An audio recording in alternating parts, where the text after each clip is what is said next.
If you panic when you hear the dental drill, you need to know. The drill is uncomfortable, but it's not dangerous.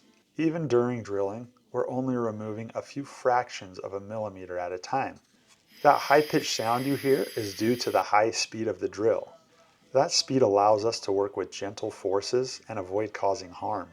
When the drilling starts, let your head rest into the chair and focus on breathing gently through your nose. This gives your nervous system a sense of stability and control.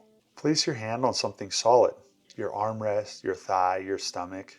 Then match your breathing to the sound, not against it.